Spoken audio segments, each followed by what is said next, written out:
এই যে এটা আমি এই গুড়টা দিয়ে ফিরনিটা রেডি করলাম, কারণ আমি এই গুড়টা আমি খেয়েছি, আমার ভালোই লাগছে। আপনারা ওই গুড়টা নিয়ে মানে খেতে পারেন। এই অনন্যা গ্রুপ থেকে আমি এই গুড়টা এনেছি।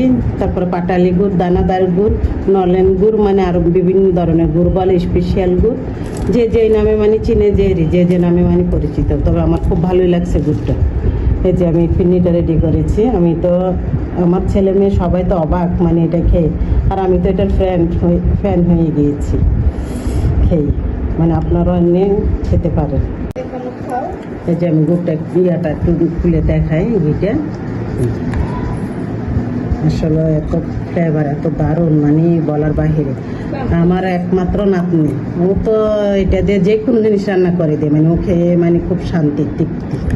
এই যে চিপস, আলুর চিপস, এটা তো অসাধারণ, মানে বলার বাহিরে। আমার এক ছোট নাতিন আছে, সে তো এটা পেয়ে সারাদিন খাচ্ছে আর খাচ্ছে। তার সাথে সাথে আমি তো দিনের বেলা খাইতে পারছি না, রাত্রেবেলা মানে আমি এটা নিয়ে খাচ্ছি। মানে আপনারাও এটা নিয়ে খেতে পারেন, খেয়ে মানে কিনা করে দেখতে পারেন। তবে আমার খুব ভালো লাগছে, আমি সবগুলো ফ্যান।